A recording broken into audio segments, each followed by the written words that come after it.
Hello बच्चों, नमस्कार सभी को। मैं राहुल कुमार स्वागत करता हूं आपका आदर्श ऑनलाइन स्टडी पॉइंट पर। तो बच्चों, 12th क्लास की केमिस्ट्री का ये पहला चैप्टर चल रहा है। इसमें हमने 3 वीडियो अपलोड कर दिए हैं। ये इसका आज चौथा वीडियो है। तो इसमें हम क्या पढ़ेंगे, देखिए, पिछले 3 वीडियोज अगर आपने नहीं देखे हैं तो चैनल की प्लेलिस्ट में जा कर के देख सकते हैं। अगर 3 वीडियोज पहले देख लेंगे तो ये वीडियो अच्छे से समझ में आएगा। ठीक है, तो हम बात कर रहे थे पिछले वीडियो में क्रिस्टलीय ठोसों की। तो देखो, सबसे पहले मैं आपको बताता हूँ क्रिस्टलीय ठोस। मैंने आपको बताया भी था क्रिस्टलीय ठोस होते हैं 4 प्रकार के। कितने प्रकार बताए थे मैंने? 4। पहला मैंने आपको बताया था आयनिक ठोस। आयनिक ठोस। दूसरा मैंने बताया था सहसंयोजक ठोस। सहसंयोजक ठोस। और तीसरा मैंने आपको बताया था आणविक ठोस। ठीक है, और ये तीनों ठोसों के बारे में हम पिछले 3 वीडियोज में पढ़ चुके हैं। आज हम पढ़ने वाले हैं अपना धात्विक ठोस। तो देखिए, ये हम कंप्लीट कर चुके हैं और धात्विक ठोस को आज हम पढ़ेंगे। एक बात और ध्यान रखिए, ये जो आपका आणविक ठोस होता है ये 3 टाइप का होता है। पहला होता है आध्रुवीय आणविक ठोस। आध्रुवीय आणविक ठोस। और दूसरा होता है ध्रुवीय आणविक ठोस।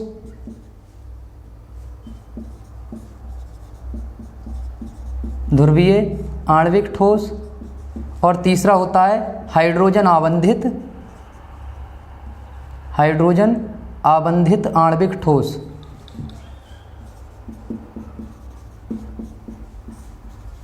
आणविक ठोस।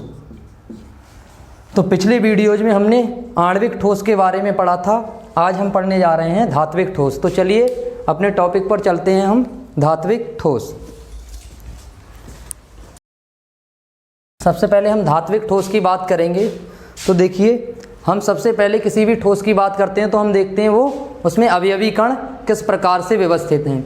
तो हम इसमें देखेंगे इसमें अवयवी कण कौन से होते हैं। सबसे पहले हम बात करेंगे अवयवी कणों की।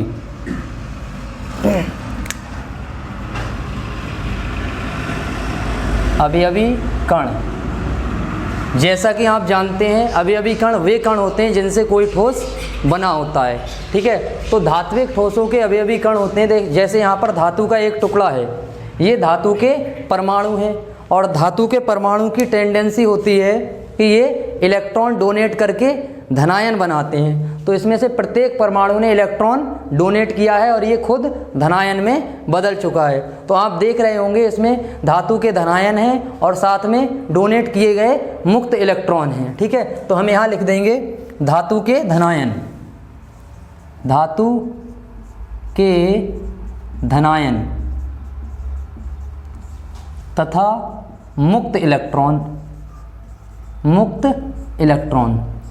तो आपको धात्विक ठोस में कौन से अवयवी कण मिलेंगे? धातु के धनायन तथा मुक्त इलेक्ट्रॉन, ये आपको अवयवी कण मिलेंगे। अब हम बात करते हैं ये जो अवयवी कण होते हैं आपस में किस बल से जुड़े होते हैं, कौन से अट्रैक्शन से ये जुड़े होते हैं। तो दूसरे नंबर पे हम बात कर लेते हैं आकर्षण बल की, कि इनके बीच में, अवयवी कणों के बीच में कौन सा आकर्षण बल काम करता है। तो यहाँ पर देखिए, ये धातु का धनायन है, ये इलेक्ट्रॉन है, मुक्त इलेक्ट्रॉन। तो प्लस और माइनस के बीच में जो बंध काम करता है यहाँ पर हम उसको कहते हैं धात्विक बंध। धात्विक बंध द्वारा ये आपस में जुड़े होते हैं। अब मैं तुम्हें यहाँ पर बताता हूँ कि धात्विक बंध से क्या मतलब है। जैसे मान लो ये धातु का परमाणु है और धनायन बन चुका है इलेक्ट्रॉन त्यागने के बाद। दूसरा जो इलेक्ट्रॉन है उस पर कैसा चार्ज होगा? Negative charge. तो यहाँ पर जो पॉजिटिव और निगेटिव के बीच में बॉन्ड बन रहा है, इसी को हम कहते हैं धात्विक बंध। धात्विक बंध। ठीक है, अब हम बात करते हैं अगले पॉइंट पर। चलिए, अब हम आपको बताते हैं इसमें मुक्त इलेक्ट्रॉन होते हैं और मुक्त इलेक्ट्रॉन इनमें गति करते रहते हैं और साथ ही साथ में प्रत्येक जगह पर समान रूप से वितरित रहते हैं। जैसे ये क्रिस्टल है एक धातु का, इसमें मुक्त इलेक्ट्रॉन प्रत्येक जगह पर समान रूप से वितरित होंगे। ऐसा नहीं होगा कि सारे इलेक्ट्रॉन एक तरफ हों, धनायन एक तरफ हों, इलेक्ट्रॉन समान रूप से वितरित होते हैं। तो चलिए यहाँ लिखते हैं, धातुओं में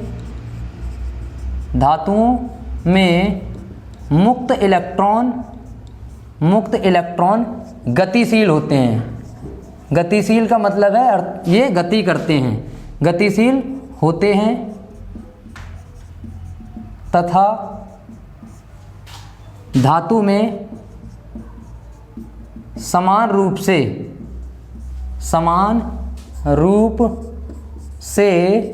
वितरित होते हैं। वितरित होते हैं का मतलब है समान रूप से बटे हुए होते हैं। आप इसको कह सकते हैं जैसे ये मुक्त इलेक्ट्रॉनों का समुद्र है, तो इलेक्ट्रॉनों के समुद्र में धनायन अर्थात धात्विक ठोस। ठीक, अब हम बात करते हैं धातुओं में मुक्त इलेक्ट्रॉन गतिशील होते हैं, धातुओं में समान रूप से वितरित होते हैं। मुक्त इलेक्ट्रॉन जब इनमें हैं तो ये विद्युत के या ऊष्मा के क्या होंगे, सुचालक होंगे। तो हम इसमें लिखेंगे मुक्त इलेक्ट्रॉन की उपस्थिति के कारण ये विद्युत के सुचालक होते हैं।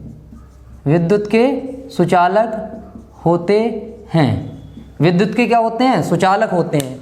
दूसरी बात, धात्विक ठोसों की एक पहचान और भी है। आपको पता है धातुओं में एक विशिष्ट चमक होती है और इनका एक कलर भी होता है।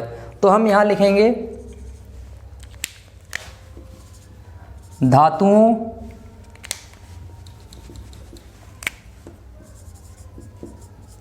धातुओं में एक विशिष्ट चमक व रंग पाया जाता है। और धातुओं में ये जो रंग होता है ये आयनों के कारण होता है। ठीक है, अब हम अगली बात करते हैं, इसके एग्जाम्पल की बात करते हैं। एग्जाम्पल से पहले आप एक बात और जान लीजिए, अगर आप धातुओं को क्या करोगे, पीटोगे, तो ये चादर के रूप में कन्वर्ट हो सकती हैं। धातुओं का ये गुण कहलाता है आघात वर्धनीयता। तो हम कह सकते हैं धातुएं आघात वर्ध होती हैं तथा तन्य होती हैं। तान करके हम इनका तार भी बना सकते हैं। तो चलिए लिखते हैं धातुएं आघात वर्ध तथा तन्य होती हैं।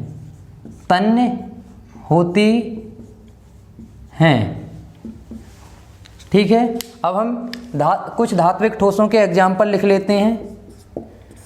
धात्विक ठोस के एग्जाम्पल में जितनी भी धातुएं हैं आप किसी का नाम लिख सकते हो, जैसे Fe, Cu, Ag,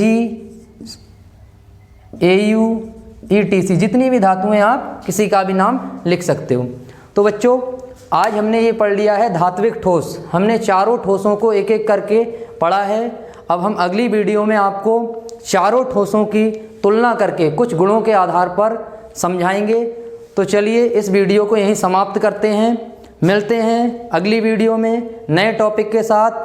okay, thank you.